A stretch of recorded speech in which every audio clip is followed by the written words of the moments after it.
Sobat Esports, selamat datang di Literasi Esports bersama saya Giselle. Di episode kali ini kita akan berdiskusi mengenai seluk-beluk komunitas esports.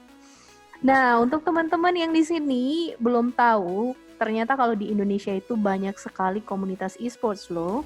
Mulai dari misalnya nih community heroes yang dari Mobile Legends, kemudian ada komunitas AOV, dan sebenarnya masih banyak lagi. Seru kan? Nah, episode kali ini kita juga akan kedatangan bintang tamu yang akan memberi gambaran lebih banyak lagi tentang seluk-beluk dalam mengembangkan komunitas esports. Langsung saja yuk kita panggil Mas Ferrando dari komunitas Hearthstone Indonesia. Hai Mas Ferrando, gimana kabarnya? Hai Giselle, aku baik-baik aja. Halo semuanya, namaku Farando Prakoso. Aku pendiri komunitas game Hearthstone Indonesia atau HSID. Mungkin kalian belum pernah dengar nama Hearthstone, tapi mudahnya kalian tahu Asian Games. Nah, saat ini satu-satunya komunitas game yang punya prestasi medali perak adalah HSID. Wis, keren banget. Tanpa bantuan publisher ya, saya garis bawahi, tanpa bantuan publisher loh, swadaya. Jadi kalau yang dapat medali perak kemarin Asian Games siapa lagi yang bisa tahu? Yes, mantap. itu semuanya persiapan. Gimana tuh ceritanya? Gimana tuh ceritanya bisa sampai dapatkan medali perak? Itu udah keren banget loh. Gimana tuh ceritanya bisa dapetin medali perak? Sharing dulu dong. Oke, gue sharing dulu ya. Jadi HSID itu sebetulnya gue bikin ketika belum ada namanya e-sportan lah ya. Tapi di tahun 2010 untuk turnamen dengan antar negara, gue udah ngerasain dan Indonesia tuh juara 4 dunia. Oh wow. Untuk 4 dunia? Iya, Amerika lewat, Prancis lewat, Rusia lewat, Jerman lewat. Kan negara-negara yang kalian anggap jago itu di sports itu, di e-sport tuh sama, lebih di bawah kita. Oke. Nah, HSID gue bikin 2014, artinya mundur 4 tahun sebelumnya, data ini udah muncul bahwa gue ngerjain project Pegasus. Pegasus itu adalah Hearthstone. Oke, jadi nama Hearthstone itu dari Pegasus. Project Pegasus. Itu persiapan mereka aja 8 tahun. Jadi engineer aja nyiapin game buat Hearthstone itu 8 tahun. Aspek sosial budaya, karena gue fisik belakang background gue HI, jadi gue melihatnya gimana ini berguna buat generasi-generasi yang di bawah gue. Artinya gamer di zaman gue sama gamer di zaman sekarang akan berbeda, karena zaman sekarang kan mainnya kan di yang ini kan, di handphone kan. Kalau dulu kan gue mainnya harus di begini, lebih jauh. Otomatis volume otak gue lebih gede jadinya. Pengaruh itu. Pengaruh ya. Nah, berarti kan yang sama adalah game itu kelasnya tuh harus AAA. Karena gue kan pengalaman di game industri kan. AAA yang bisa di handphone itu apa? Hearthstone. Iya ya, bener juga ya. Jadi Hearthstone ini dia bisa di handphone, bisa di PC, bisa di tablet. Betul. Nah, moving forward ya ke 2014 gue bikin, kita udah ada perencanaan 5 tahun ke depan. Berarti kita udah setting untuk win condition. Oke, buat bicara win condition itu salah satu bahasa di Hearthstone, yang artinya kita udah membicarakan gimana langkah-langkah untuk mencapai kemenangan gitu. Kalau di catur kan 6 sampai 14 langkah. Kalau di Hearthstone 4 sampai 8 langkah lo udah bisa setup win condition. Oke. Nah, sebelum untuk bicara kenapa gue bikin biar gak satu kali, gue itu adalah yang pengen gue capai, motivasinya adalah value stream. Value stream kalian tahu kan, aliran sungai yang terus mengalir dengan nilai, bahasa Indonesia itu. value stream in the river. Sungai mengalir terus kan. Nah, kebudayaan itu kan tercipta di dekat daerah aliran sungai, pinggir laut, atau pegunungan. Nah, ini gue bikin alasan komunitas itu karena gue udah memprediksi dalam 10-20 tahun ke depan, semua orang akan ada namanya community yang mempererat mereka. Karena era keterbukaan informasi itu dunia menjadi kecil. Semua orang terhubung. Benar, tuh globalisasi ya. Ya, globalisasi yang menandai dengan hilangnya blok barat, blok timur. Jadi siapa yang menguasai informasi, dia yang memenangkan persaingan. Ya, saat ini seperti itulah. Ya, oke. Seperti yang gue sebut tadi, kenapa sampai ke Asian Games? Karena kita udah plotting dari awal. Oke, ketika e-sport nanti keluar, berarti kata e-sport itu harus dipikirin kapan keluarnya. Nah, Hearthstone enaknya kerjasamanya langsung dalam regional kita. Nah, di Asia Tenggara langsung regional, gue ketemu ketua-ketua komunitas game Hearthstone yang lainnya di tiap negara, bikin turnamen, ya Indonesia juara juga kita. Juara baik individu, baik tim. Sampai luar biasa ya. Sampai kita bisa masuk di turnamen dunianya yang hanya ada 48 negara diundang. Jadi Blizzard ngargain kita, ngundang perwakilan dari komunitas. Wow. Nah, tapi kan itu kan orang awam nggak tahu kan, jadi paling gampang Asian Games lah. Oke, balik lagi sebentar ke 2014. Kenapa sih harus disiapin semuanya? Karena kita nggak mau, gue sebagai pendiri dan foundernya, gue nggak mau bikin cuman jadi hobi aja. Oke. Jadi motivasi terbesarnya apa tuh? Kalau bukan hanya hobi aja? Gue mau bikin mereka bukan hanya jadi hobi aja, tapi lapangan pekerjaan juga. Jadi kesejahteraannya diperhatiin. Nah, selama 5 tahun ini kan gue udah perhatiin bahwa dari mereka masih belum kerja, sampai mereka kerja, sampai belum mereka, berarti kan satu fase tuh, satu siklus. Benar. Itu kan udah banyak data entry yang masuk yang bisa dijadikan decision making dalam program nantinya. Jadi orang bukan hanya sekedar datang kumpul, tapi mereka punya ibaratnya rasa memiliki ke komunitas itu besar karena apa? Semua hal yang pengen mereka penuhi ada di situ. Ekosistem, mereka bisa dapat pekerjaan, mereka dapat apa, dan alasan-alasan yang tidak perlu nanti ketika mereka menikah udah ada FAQ-nya, daripada itu yang baru tuh di apa? Gue baru baca kemana tuh? Lebih penting main game daripada istri itu. Apa tuh FTV? FTV kalau nggak salah ya. Jadi gamer udah dianggap, gamer tuh dianggap dianalogikan ke masyarakat tuh gamer itu udah addicted gitu.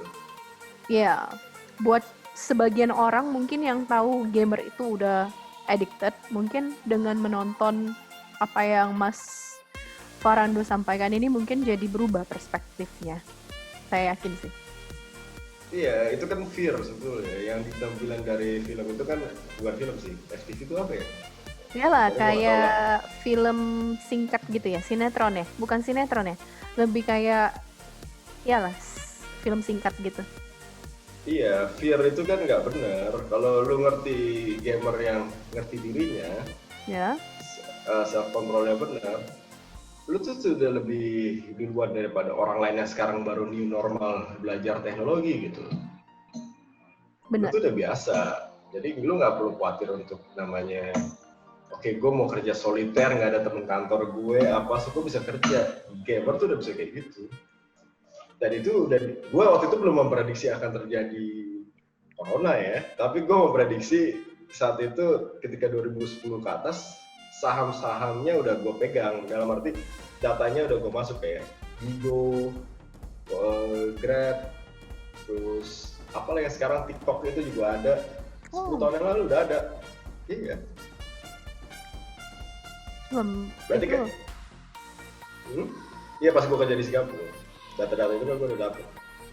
Berarti salah satunya juga Mas Farando itu udah melihat lebih dalam, lebih jauh, dan bisa dibilang kayak one step ahead lah ya. Lebih karena 10 years ahead. 10 tahun ke depan gitu. Bisa. 10 years ahead. Ya, jadi intinya kalau cuma mau lu jadi juara Asian Games, lu punya duit belum tentu bisa. Lu punya skill belum tentu lu bisa. Karena apa? Upaya dikali skill sama dengan prestasi. Kalau lu nggak didukung sama attitude, itu tadi jawabannya. Tadi upaya dikali skill sama dengan prestasi dalam kurung attitude attitude-nya yang memperbesar chance-nya. Luar biasa. Ini saya senang banget nih dengan kalimat ini. Upaya kali skill sama dengan prestasi, dan attitude kamu itulah yang menentukan berapa besar chance kamu untuk bisa berhasil. Iya. Itu dapat rumus dari mana tuh, Mas? Diciptain sendiri atau gimana tuh? Enggak lah. Gue mengimplementasi dalam 5 tahun ini apa yang mudah gitu menyampaikan ke orang. Karena diksi yang gue gunain biasanya kan susah, kompleks. Tapi itu kan kebiasaan gue kerja di luar. Jadi ini dasarnya tuh semuanya dari stoicism, atau lu mau keep moving forward until you sukses gitu. Okay. Apapun yang terjadi dalam hidup lu tetap hargain progres kecil apapun. Apakah itu jadi motonya Mas juga? Moto buat apa? Buat diri gue? Ya, moto untuk diri maupun juga moto dari komunitas. Kalau moto diri gue sih lebih ke arah ikigai. Oh, ikigai. Ya. Tapi kalau ke komunitas, gue kan karena owner dan ketua komunitas game saat ini di HSID, jadi gue menentukan apa nih dalam 5 tahun ke depan, dan gue berharap pemimpin selanjutnya HSID dapat apa yang lintasan waktu yang gue berikan ke mereka ada pengaruhnya. Tentu kebijakan mereka kan beda. Yeah. Jadi nggak hanya berhenti di gue doang. Okay. Jadi ini itu sustain jadinya. Artinya gue udah memikirkan pemimpin 10 tahun lagi siapa, pemimpin 25 tahun lagi siapa, untuk hanya HSID doang. Wow, itu lumayan cukup panjang ya, bukan hanya 10 tahun tapi sampai 25 tahun. Nanti kan sampai gue punya cucu nantinya. Udah ada kandidatnya, Mas? Udah, kandidat udah disortir, tapi kan sukses rate itu kan tergantung tadi. Lu patah banget, karena kalau cuma bicara omong kosong, semua orang bisa bicara omong kosong. Ya, contoh paling gampang, ya kita bikin grup Facebook biar ramai karena game-nya lagi naik dan lain sebagainya. Terus, oke, datang sponsor, bla bla bla, oke, kita jual. Abis itu udah selesai, gue udah dapet tenang, lu udah senang, lu semua ini, that's it udah. Tapi kalau yang lain-lain, lu nggak pikirin well-being mereka gimana gitu. Benar. Karena kalau lu pakai 3 fase yang tadi gue bilang, mereka belum menikah, mereka belum bekerja, mereka masih banyak waktunya, nanti lu masukin tuh variabel ke dalam situ, mereka berubah. Karena mereka udah merasa dirinya sukses, gue sukses loh, gue bisa bikin kayak gini. Buat gue itu nothing. Nah, pengaruh lu cuma sampai sebatas itu. Benar. Lu tuh nggak bisa lu merubah ini satu negara untuk berpikir bahwa gamer itu positif. Kalau lu bisa merubah itu gamer itu positif dan mereka bisa berpikir, bertindak dan bertingkah laku, artinya lu kan mempengaruhi hajat hidup orang banyak. Kalau lu bisa sampai tahap itu, lu cuma pengen mikirin kepentingan pribadi lu doang. Karena achievement lu cuma sebatas itu. Tinggal lu buktiin lu bisa nggak juara Asian Games kayak gue. Kalau gue mau sombong ya. Tapi kan buat gue nggak semuanya ngerasain.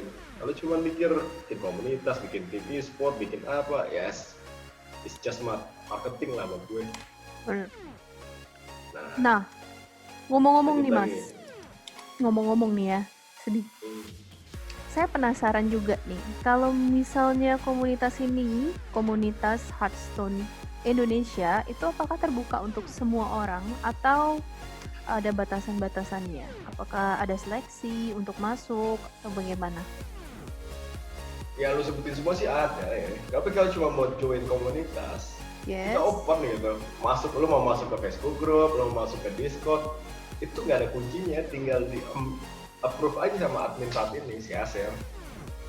Karena gue kalau gue dulu awal, gue pasti background checking, lu siapa, dari keluarga mana, lu ngapain kerjaannya, ini. Karena kan gue punya misi yang mendorong gue untuk mengerjakan hal tersebut. Kalau lu nggak sukses ketika gue memimpin, gue tuh gagal. Gue sampai merasa begitu, gue nggak dibayar loh padahal. Tapi gue mikir gitu, karena lu orang, kalau lu binatang, gue pungut di jalan, lain cerita. Lu tinggal nurut apa yang gue kasih makan, lu kan orang, lu punya keluarga, punya adik, punya apalah. Kalau gue dulu gitu, kalau sekarang lebih gimana pertumbuhan berarti kan. Berarti dari segi kalau mau masuk join aja itu gampang, tapi sebenarnya Mas juga bertanggung jawab terhadap bagaimana seorang gamers itu berkembang ya, gimana mereka punya pertumbuhan, gimana dia, berarti Mas itu juga punya sebuah tanggung jawab lah ya untuk keberhasilan dari timnya tersebut.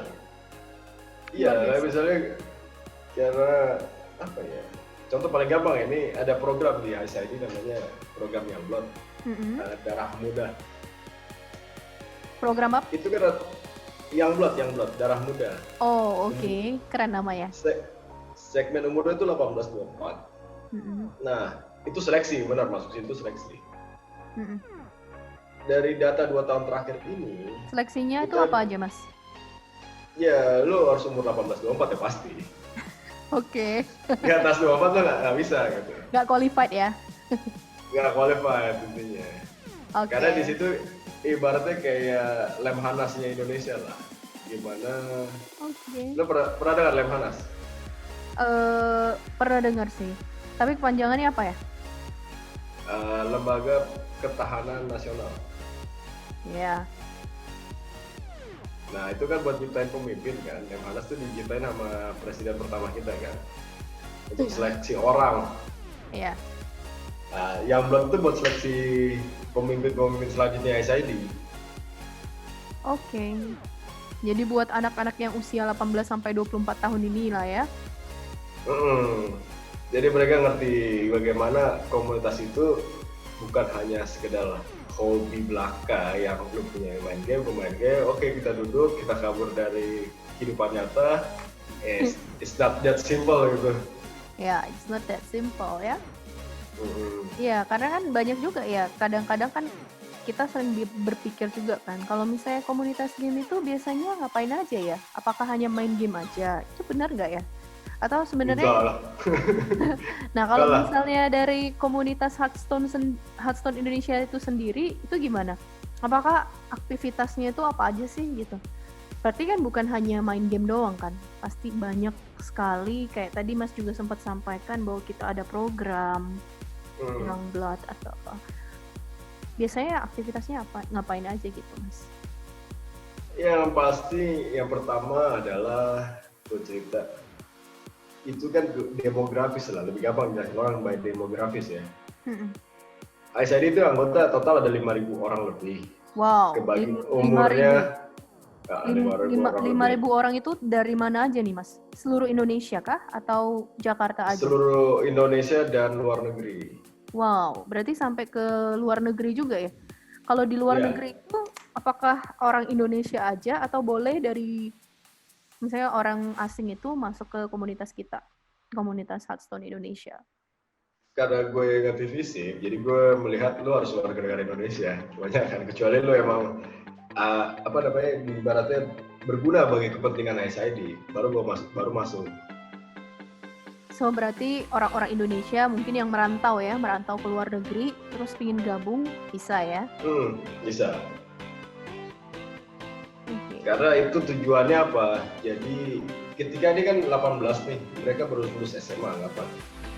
Mereka kuliah di luar negeri. Tapi karena masuk dalam jaringannya SID, gue bisa ngejelasin, oke nanti lo ketemu dia di sana. Dia itu anak SID juga. Dia tinggal ketemu lah. Bagus-bagus lu satu kampus atau satu wilayah.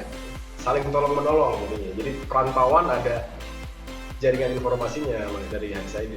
Kita udah sampai tahap itu. Wow, luar biasa. Berarti udah besar banget ya. Ya besar, karena lo ibaratnya secara pengaruh, HSID itu biarpun nggak perlu orang tahu, pengaruhnya besar karena apa? Jaringan informasinya terjaga dengan ketat ya. Yang kedua, jalur masuk ke Youngblood itu untuk fakta paling gampang gitu. Bisa sekarang umur berapa? Coba tebak nih. Nggak tahu gue mendingan gue nanya. Bisa umur berapa sekarang?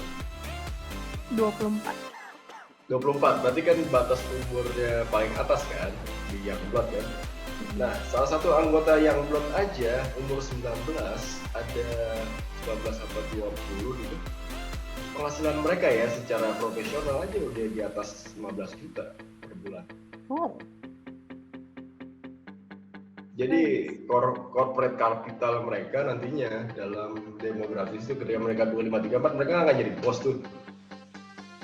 Dan mereka akan belajar gimana caranya nge-handle yang Youngblood berikutnya yang lebih muda. Jaringan itu makin sehat maksud gue. Karena kan ada 3 fase tadi kan. Lo belum bekerja, lo bekerja, lo menikah. Ini akan muter terus. Iya, benar. Jadinya kita juga seleksi calon kalau misalnya dia laki-laki, dia perempuan yang bisa deket sama anggota Youngblood. Segitunya maksud gue. Sampai gitu ya? Wow. Oh iyalah. Karena berkaitan dengan banyak hal nantinya. Karena kan perencanaan kan 25 tahun ke depan. Kalau lu udah salah pilih pasangan lu aja, ya kelar juga lu ke depannya. Bisa aja sesama Youngblood itu jadi pasangan juga ya? Bisa, cuman kebanyakan yang masuk kan laki. Kalau perempuan paling kemarin baru melahirkan tuh yang perempuan. Oh iya. Ada yang melahirkan. Oke nih.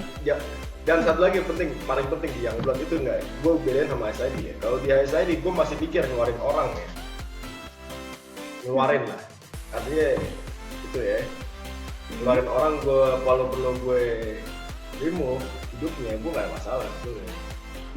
Tapi HSID gue masih pikir, tapi kalau Youngblood gue gak tanggung-tanggung. Lu bermasalah, lu akan kelihatan warna lu. Benar. Karena lu akan mimpin orang.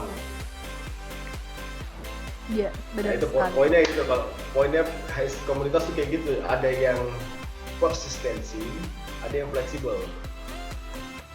Jadi balance gitu. Harus balance ya. Iya, balance dari prosesnya fleksibel. Jadi menurut Mas Fando sendiri, kalau pencapaian terbesar yang sudah dicapai oleh komunitas Hearthstone Indonesia itu sejauh ini apa saja? Pencapaian terbesar deh. Pencapaian terbesar? Yang udah dicapai, yang udah dicapai oleh komunitas Hearthstone Indonesia. Kalau bicara secara apa yang diketahui umum ya, Jotri yang juara Asian Games kemarin dari perak. Tapi kalau secara pencapaian komunitas, ya jaringan ini tersebar luas, informasi jelas, ekosistem itu pencapaian terbesar. Karena apa? Setiap pergantian rezim, kita memunculkan orang-orang kaya baru dari komunitas. Gimana tuh? Logika gampangnya begini, ketika lu punya informasi, itu kan mahal. Gak semua orang punya informasi. Karena network kita bagus, kita duluan mengetahui informasi tersebut dibanding orang lain. Jadi ibaratnya teknologi lu berapa langkah di depan orang lain, tentu lu akan ada namanya competitive advantage kan. Dan itu kan memunculkan orang kaya baru. Benar sekali ya. Nah, teringat dengan competitive advantage yang dimana kalau misalnya what you have that others don't have, apa sih yang kita miliki di mana orang lain tidak memilikinya. Jadi kalau misalnya gitu, apa sih yang membedakan komunitas Hearthstone Indonesia dari komunitas gamer lainnya? What is your competitive advantage? Power. Kita punya power. Oke. Sesimpel itu. Gimana tuh powernya tuh boleh dideskripsikan nggak, Mas? Ya paling gampang gini aja, komunitas game lain, mereka kan cuma bicara, gue punya duit, gue wealthy gitu, Yes. gue bisa bayarin lu apalah semuanya. Tapi mereka nggak punya dalam Polexos Hankam, mereka nggak punya salah satu pilar itu. Pilar apa tuh? Ya, yang nggak boleh dirubah dari pilar itu di Indonesia hanya ideologi kan, sisanya politik, ekonomi, sosial, budaya, pertahanan, keamanan, itu kan bisa orang kita bisa masukin kan. Iya. Nah, itu power. Nah, pengetahuan tentang power ini aja ketua komunitasnya, apalagi orang yang juga belum tahu caranya itu apa, hanya memikirkan, oke, gue akan aman dengan gue bikin ini, akan aman dengan gue bikin ini, that's it. Indonesia only ya. Tapi untuk achieve ke global dan keep hal-hal itu, gimana ada global, regional, nasional sama lokal, ini sinergis dan selaras, itu gue nggak lihat sampai saat ini orang yang pegang itu. Hanya numbers yang mereka pegang. Dan power, iya power itu mereka hanya sampai tahap itu yang ibaratnya apa ya, dalam terang mereka punya, tapi kalau dalam abu-abu gelap, gue nggak yakin mereka punya. Contoh paling gampang nih, kalau perbandingan ini gini, misalnya demografis ya, kalau orang doing business sama lo, kalau nggak percaya sama lo, akan terjadi closing nggak? Enggak kan? Enggak. Karena level kedekatannya kecil, apalagi hobi beda. Berarti belum ada yang namanya reason to believe dia, kenapa harus percaya sama dia kan? Iya. Nah, terlalu panjang lah cerita-cerita lah. Tapi kalau di SID, power itu mempengaruhi semua orang dalam bentuk namanya sphere of influence. Jadi ketika satu orang leader bilang A dan yang lain bilang A, B, C, D, E, kita masuk ke dalam satu variabel nama achievement. Ya. Yang ngelawan itu akan mentah. Kenapa akan mentah? Karena achievement lu tidak bisa mengalahkan achievement itu untuk menulis ulang cerita sejarahnya. Sesimpel gini, misalnya gue bilang sama manusia, gue bisa mengakui bahwa juara Asian Games itu pencapaian dari HSID. Kenapa? Karena yang keluar tenaga, biaya, menggerakkan orang, uang, itu gue kepalanya. Tapi yang juara kan orang lain. Tapi kalau dia nggak didukung semua hal itu, tidak akan terjadi namanya medali perak gitu. Nah, kalau orang yang mau ngelawan lu dalam komunitas itu kan gampang. Lu punya apa, gue punya ini, bla bla bla. Tapi achievement tuh nggak bisa dilawan. Lu punya duit nggak bisa kayak gitu. Lu punya orang nggak bisa kayak gitu. Kan itu harus selaras sama seimbang. Setuju. Dan itu power, itu yang sulit. Dan kebanyakan komunitas itu tidak sadar siapa lawannya. Contoh paling gampang, gue bisa perusahaan gede, gue datang gitu, wah, gue ke perusahaan gede ya, pegang license bla bla bla bla. Tapi dia lupa lawan lu tuh siapa. Kalau lawan lu gue nggak tahu siapa lu, gue bilang. Karena apa? Gue dari keluarga yang lama dan lu mau macam-macam sama gue. Kalau gue fakta gue kuat, gue gak akan takut. Jadi lu mau bawa siapa kek, jenderal siapa, nah gue gak akan pikirin karena gue juga keluarga militer kan, gue gak akan takut sama lu karena gue melakukan tindakan yang benar buat orang lain. Nah, kebanyakan komunitas game tuh nggak sampai tahap itu. HSID sampai, makanya yang mahal itu dari HSID sebenarnya adalah trust dan networknya itu dalam 25 tahun ke depan. Power, trust, and network ya. Iya. Nah, Mas, kalau misalnya nih Mas Pando diminta untuk menyebutkan satu kata yang tepat untuk menggambarkan komunitas Hearthstone Indonesia, kata apa yang bakalan Mas sampaikan? Ya pengamalan Pancasila sih dulu. Paling gampang, pengamalan Pancasila. Ya karena bokap gue kan. Satu kata aja nih. Oh, satu kata ya? Ya, yang tepat untuk menggambarkan komunitas Hearthstone Indonesia. PKN. Gampang. PPKN lah. Ya PPKN lah itu lah. Paling gampang PPKN. Kenapa karena PPKN? Ya karena menurut gue setelah diri gue apa yang gue lakukan selama 5 tahun ke belakang sampai sekarang itu ujung-ujungnya PPKN. Berarti bokap gue secara nggak langsung menyelipkan itu di kepala gue bahwa you have a lot of option. Lu jangan takut kalau lu didukung dengan fakta hukum. Tapi kan ujung-ujungnya kan pengamalan kan. Gue mengamalkan apa yang didapat kakek gue, bokap gue, apa yang gue dapat buat orang lain gitu.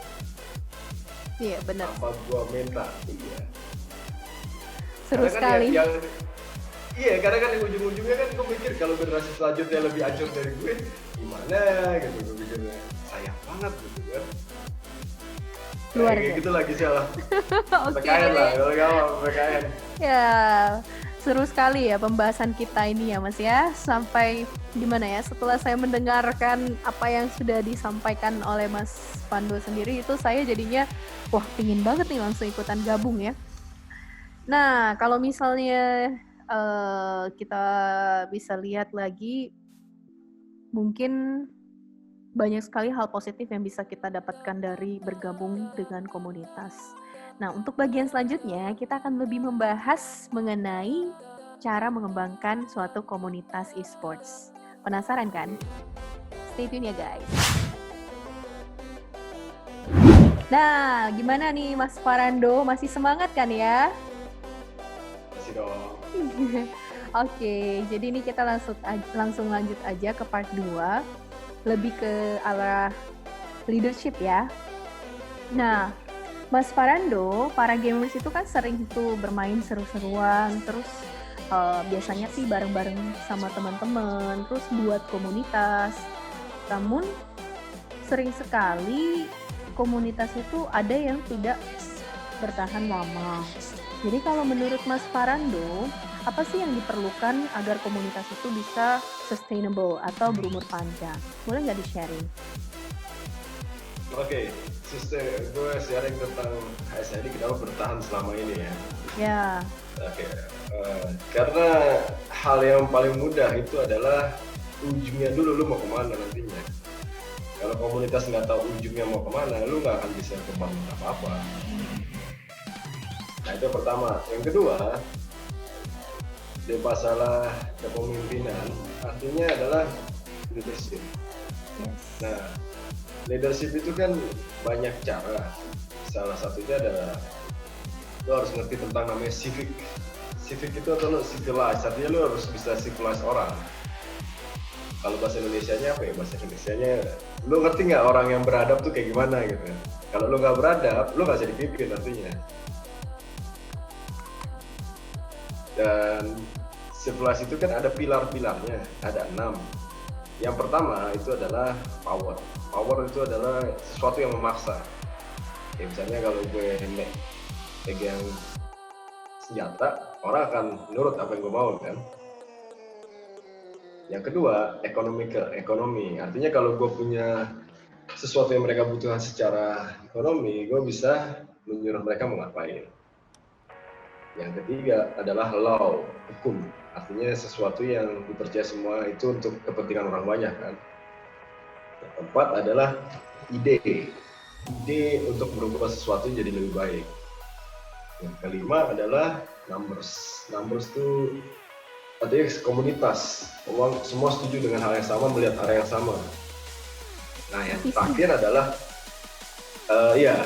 visi yang ditunjukkan oleh pemimpinnya, karena kita bicara sustainable kan. Iya. Yang terakhir adalah norma, sesuatu hal yang diulang terus-menerus bertahun-tahun. Nah, dari 6 hal civic ini, kalau misalnya orang bikin cuma buat main-main tanpa ngerti access dan escalating dan lain sebagainya, ya itu cuma antara needs bukan needs, jadinya hanya keinginan gue suka sama lo karena lu punya ini. Ya itu jatuhnya kan kayak pacaran. Kalau ini kan bikin komunitas seperti kayak lo menikah. Benar. Itu. Paling gampang cara beda lu mau nikah apa mau pacaran aja. Kalau cuma pacaran aja cepet. Jadi gede, besar, tapi dalamnya keropos buat apa? Nggak kan ada yang bangga bilang, oke, gue anggota komunitas tersebut. Hanya bangga. Tapi lu nggak ngerasain apa sih value stream yang dibikin dari itu?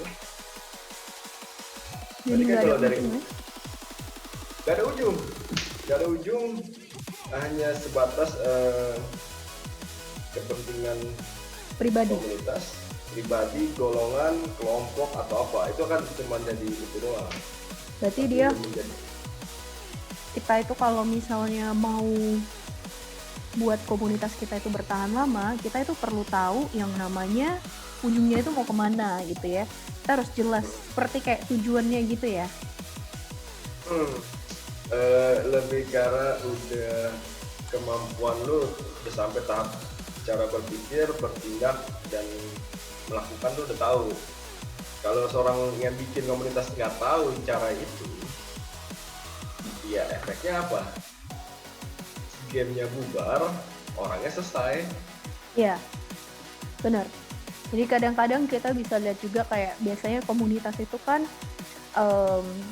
umur komunitas itu ditentukan dari pertumbuhan game itu sendiri biasanya. Salah satu faktor lah ya. Salah satu faktor itu kan untuk menentukan umur komunitas itu biasanya berdasarkan pertumbuhan dari game itu sendiri. Nah, beberapa kali tuh kalau misalnya tim eSport Indonesia pernah jumpa, misalnya nih ada komunitas dari game A. Terus game A ini kalah bersaing dengan game B, di mana jumlah pemainnya jadinya berkurang. Nah, mengenai hal ini, menurut Mas sendiri itu gimana? Apakah ketika suatu game itu sudah tidak populer, maka otomatis komunitas dari game juga bisa ikutan redup gitu, menurut Mas? Karena gue melihat itu bukan faktor yang penting ya, karena gue lebih bicara di sini pendekatannya time essential management ya. Oke, gimana tuh time essential management? Artinya itu bukan major things gitu dalam perubahan game meredup dan lain sebagainya. Tapi kalau dari awal itu secara fundamental menanam di tempat yang tepat, artinya lo akan jelas bahwa itu akan tumbuh. Yang kedua, perumpamaan gue adalah kalau lo mau bangun rumah di atas tanah yang bukan batu karang atau apalah pasir apa, ya udah pasti lo kebayang kedepannya lo pakai roboh tuh rumah. Jadi menurut gue itu lebih ke arah perencanaan ya dari awal bikin komunitasnya. Karena kalau cuman oke, gara-gara game si A, si G ini meredup, itu menurut gue bukan komunitas. Kalau menurut gue komunitas itu rasanya memilikinya itu bukan ke gamenya, tapi gimana dia merasa nyaman dalam ekosistem komunitas tersebut. Kalau bahasa Indonesianya apa ya? Pemberdayaan. Pemberdayaan lo di komunitas tuh ngapain? Apakah lo nantinya akan dapat pekerjaan? Is one thing sih. Apakah lo akan dapat income? Second things. Apakah lo akan dapat knowledge power gitu. Yes, knowledge is power. Kalau lo nggak punya itu buat apa? Lo bikin komunitas buat gue, ngumpulin orang. Terus lo berharap dapat sponsor dari orang lain karena anggota lo banyak. Terus lo berharap nanti dapat dari sana karena menurut lo gamenya lagi naik. Itu buat gue minor things gitu. Karena bahasa gue politik dictates the economy. Kalau lu nggak punya political power buat mengaruhin itu, ya lu selesai juga. Jadi cuma bicara itu doang ibaratnya. Iya, kita kumpulin, orang kita banyak nih, kita cari sponsor, lalala, ya kan? Oke, gue seneng nih. Terus lu cuma digaji berapa ya? 200.000 gitu. Lu berharap hidup gitu dengan 200.000. Karena kan sini political power itu bukan artinya political kayak kita bikin partai dan lain sebagainya, bukan. Tapi the heavy and burden the achieve you have itu nggak bisa dispute sama orang. Iya. Dan Setuju. orang punya duit, belum tentu mau dengerin orang lain. Tapi kalau orang punya achievement yang nggak bisa dicapai orang punya duit atau punya banyak orang, dia akan dengerin dulu. Itu disebut political, pengaruh. Benar. Nah, kalau orang yang mau jadi pemimpin nggak punya pengaruh yang kuat, bikin komunitas, ya ibaratnya gue bilang, ya lu jadi PNS aja sana. Ya PNS aja sana ya kan, nurut tuh, yes man, yes pak, Yes, man. ya pak, ya kan, yang penting gaji saya aman, keluarga saya tenang, saya gimana, sama ya kayak gue, kalau bokap gue, biarpun dia PNS, gue ledekin sama dia, lu kenapa nurut sama bos lu? Wah, apa aja punya, ya maksudnya dia bukti nyata ya, bokap gue aja berani ngelawan menteri saat itu, kalau dia nggak sesuai sama prinsipnya. Tapi kalau lu cuman pengen duit dan selamat, ya di mata gue gak ada nilainya. Iya, benar sih. Nah, ngomong-ngomong Ya. nih, tadi kan ada dibilang yang penting ya dapat duit gitu ya, motivasi-motivasi lain. Nah, kalau menurut Mas Fando sendiri, sebenarnya manfaat kita sebagai seorang gamers itu gabung ke dalam sebuah komunitas gamers itu apa sih manfaatnya yang didapatkan? Yang paling gampang adalah kecerdasan majemuk lu terlatih. Bahasa Indonesianya yang gue dapat itu ya, kecerdasan majemuk. Kecerdasan majemuk tuh ada 9. Nah, dalam game itu secara technically itu kan namanya AGE, Action Gathering Experience. Ya. Tanpa sadar lu masuk di kepala lu tuh Action Gathering Experience. Tapi di dalam pendidikan di negara kita tuh nggak ada namanya kecerdasan majemuk. Contoh, intrapersonal. Dalam kita ngobrol sama orang banyak, ada nggak lu sadar lu melatih intrapersonal diri lu? Tentu Nggak saja. juga kan? Jarang kan? Benar. Sadar akan nama kata intrapersonal, interpersonal, apalagi eksistensial. Nah, kecerdasan majemuk itu ada di dalam game. Artinya dibalik nih jadinya. Brainnya dia menyadari bahwa oke, ini hal yang pengen gue, ideal buat gue. Tapi dia belum bisa wujudin ke real life-nya dia. Tapi dia kan punya gambaran. Berarti kan kalau urutannya itu adalah dia imagine-nya kuat, imagine. Habis dia imagine, dia engage kan. Habis dia engage, dia think gimana cara wujudinnya. Baru terakhir dia enacting. Oke, gue bikin game plan, gue begini. Siklusnya muter. Ya itu jawaban gue. Kecerdasan majemuk ya. Iya, kecerdasan majemuk lo jadi kelatih tuh masuk tuh. Bener sih, gue setuju dengan hal itu. Nah, ngomong-ngomong nih, Mas Fando, kalau misalnya komunitas itu kan biasanya berbasis hobi ya, atau dia itu juga bersifat non-profit ya. Jadi menurut Mas Fando sendiri, dalam memulai komunitas itu gimana sih cara menggerakkannya? Oke, menggerakkan itu ibaratnya gua anggap kayak gerbong ya. Iya. Benar kan? Bener. Kalau gerbong itu, lu kan butuh lokomotif. Benar kan? Nah, lu udah tahu dulu rel lu mau ke arah mana. Pertama bikin relnya dulu nih. Oke, relnya. Artinya gue ngerti cara bikin rel, gue di game publisher pernah melakukan, gue di game publisher luar pernah melakukan, berarti gue udah tahu rel akan kemana-mana di stasiunnya. Benar kan? Iya. Oke. Sekarang gue belajar mikir, oke, kalau gue butuh lokomotifnya. Lokomotifnya apa nih? Kecepatannya berapa nih? Akan berhenti di mana aja? Berikutnya gue cari gerbongnya yang kapasitasnya berapa. Itu perumpamaannya. Tapi cara yang menggerakkan yang paling dasar adalah pertemanan. Oke. Kenapa? Karena lo bisa merasa dihargai. Feel comfort karena dihargai itu penting. Orang kayak misalnya gue cerita, oke, gue acknowledge lu bisa doing this, doing that, apalah, bisa kayak gitu. Tapi dengan ngomong, orang itu merasa dihargai karena dia bisa ngerasain namanya hubungan yang selaras gitu. Iya, being appreciated ya. Tapi kalau di game karena itu teks bentuknya, kita nggak bisa merasakan wajahnya, suaranya, atau apa yang kita dengar. Akhirnya kan kita tidak terlatih emosinya, bisa kapan aja. Nah, dengan adanya komunitas, kita punya alasan untuk berkumpul. Nah, kalau misalnya kayak COVID gini masih bisa, sorry dipotong. Kalau masa-masa COVID gini masih sering berkumpul nggak? Iya, bisa. Kan kumpul bisa di Zoom, bisa di grup WhatsApp, bisa di Discord, bisa di dalam game. Artinya tuh boundaries yang berkumpul itu hilang di gamer. Justru hanya kita saja, iya. Hanya saja nggak langsung ya, tapi gunain teknologi dan media ya. Ya, teknologi dan media. Ya. Terus tadi, sorry Mas, lanjut Mas. Tadi katanya pertemanan. Pertemanan yang pertama. Kalau pertemanan itu memperkuat namanya kenapa lu share some vision sama gue. Apa sih benefit gue? Karena itu ada di 7 fase. Artinya orang butuh 3 hal dulu. Oke, gue mau ikut komunitas ini, apa untungnya buat gue pasti. Yang kedua, kalau gue apa yang harus gue lakuin?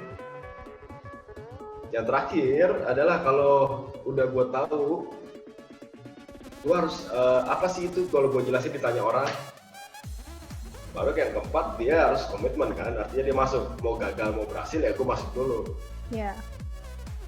Nah itu salah 4 fase awal yang harus diketahui sama orang yang bikin komunitas. Karena ujungnya ini bukan dilempar ke atas ya, tapi lu pantulin ke bawah. Dibanding, ya lu pantulin ke bawah karena apa? Lu kan intrapersonal ke dalam diri lu. Oke, kenapa gue begini? Supaya muncul namanya tadi pertemanan interpersonal, bergabung kan. Kenapa sih orang harus bareng deket gue ngerasa nyaman gak sama dia ini dan lain sebagainya. Supaya menentukan pantulannya kemana nantinya ketika dia melambung. Luar biasa nih Mas Fando ini kayaknya benar-benar sudah sangat berpengalaman sekali nih. Dan gue berpengalaman ini aja belajar ngebacot.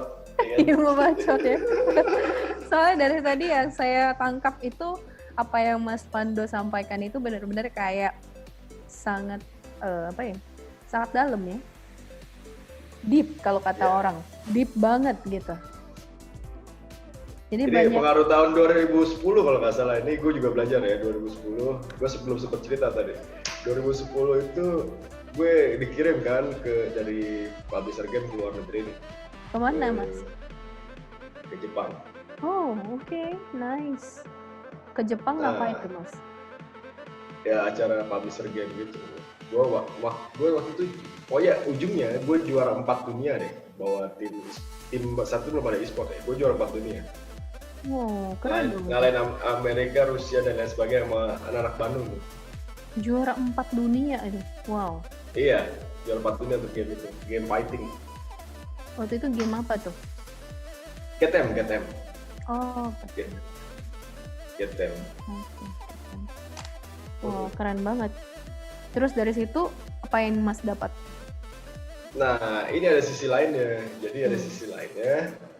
Gue harus ketemu sama salah satu guru besarnya bokap gue kan. Siapa itu? Ya orang-orang yang berbaju hitam itulah. Dengan kacamata itu. Orang-orang tua gitu. Ya kan bokap gue kan veteran kan, salah satu veteran. Jadi ada guru besarnya orang Jepang kan. Tapi ketika di perang kemerdekaan, nggak salah gurunya dia itu. Dan gue harus menyerahkan sesuatu ke dia. Jadi gue menyerahkan titipannya bokap gue itu apa, dan dia cuma jawab satu hal, oke, dia masih megang dia sampai saat ini, dia masih hidup berarti. Wow. Udah gitu doang. Tapi kalau gue lihat tuh orang di belakangnya ya orang-orang baju hitam dengan kemeja hitam badan besar kayak gitu, dengan kacamata hitam, ya anggapan gue ini siapa gitu kan, ada bodyguard deh. Ya bokap gue cuman izin itu doang, titip ke dia, ketemunya di dekat tempel gitu lah. Jadi gue sempetin gitu, tetap gue ngerasain ada hal yang diminta orang tua gue gitu. Nah hubungannya dengan yang tadi gue ceritain itu, artinya kalau lu nggak punya sisi lain untuk melihat apa yang lu inginkan, Artinya lu butuh kebutuhan. Orang tuh punya kebutuhan. Jadi tetap lu lihat sisi lainnya juga, kebutuhan lain yang bisa menunjang itu juga penting. Supaya nggak jadi namanya, oke kita gamer aja, enggak. Iya. Itu kan kayak lu nanti hamil, punya anak, dia kan nggak mungkin jadi bayi terus kan, bertumbuh terus. Nah itu sama aja kayak gitu. Bikin komunitas itu kayak lu ngebesarin anak lu, punya lokomotif, atau lu punya rumah, terus berkembang, nggak pernah stagnan. Beradaptasi ya, harus beradaptasi. Iya, beradaptasi dan lu punya value yang mau lu sampaikan. Ya sama kayak bokap gue aja, biarpun itu kerjaan kantor gue, tetap gue dikasih gituan kan, janji dia untuk ini. Berarti kan ada lintasan waktu yang harus gue beresin. Iya. Nah itu gitu, maksudnya cara gerakin ya, lintasan waktu orang tuh banyak, jadi biar lu gampang keywordsnya itu lintasan waktu, lu menentukan lintasan waktu seseorang.